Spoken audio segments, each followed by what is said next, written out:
به کانال رویا خوش اومدید. رسم زیبای پختن آش رشته در اولین شنبه هر سال ایرانی رو براتون آوردم. برای پخت این آش بسیار خوشمزه لازمه که سبزی‌های دلخواه رو که در کپشن براتون آوردم خورد کنید و بعد به یک قابلمه آب در حال جوش روی گاز اضافه کنید تا زمانی که سبزی‌ها بپزه. حالا زمانیه که نخود، لوبیا و عدسی رو که از شب قبل پختید به این سبزی‌های در حال جوش اضافه کنید. پیاز داغ رو کمی تفت میدیم تا سبک بشه. سیر رو بهش اضافه میکنیم، زردچوبه بهش اضافه میکنیم و بعد به اون سبزی و حبوباتی که داخل قابلمه داریم اضافه میکنیم.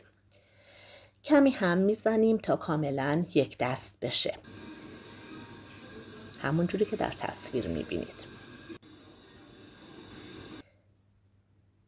بعد از اون لازمه که رشته آشی رو به این مواد اضافه کنیم. من رشته ها رو معمولا 3 تیکه میکنم تا اینکه زمان خوردنش راحت بتونیم داخل قاشق میل کنیم.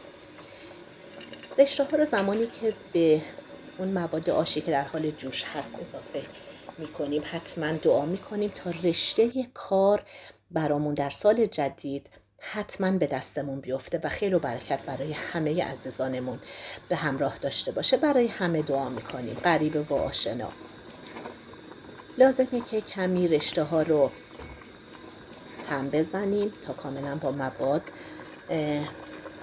مخلوط بشن. حالا کمی آرد رو برای اینکه غلظت لازم رو آش ما بگیره به این مواد که در حال جوش هست اضافه میکنیم و سریع هم میزنیم تا آرد گوله نشه،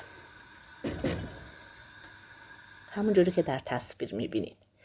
کشک رو به میزان دلخواهمون به آش اضافه میکنیم، کمی هم میزنیم و میذاریم تا بجوشه. حالا زمانیه که میتونید نعناداغ رو هم بهش اضافه کنید. نعناداغ رو میتونید هم فقط برای تزیین آش استفاده کنید، این دلخواه هست. من معمولا پول بیبر رو هم سرخ میکنم و به آش اضافه میکنم، هم برای تزیین و داخل آش. بعد از اون آش رو در ظرف دلخواهتون میکشید و با پیاز داغ، سیر داغ، نعناداغ، پول بیبر، کشک، هر چی که دوست داشتید تزیین میکنید. نوش جان.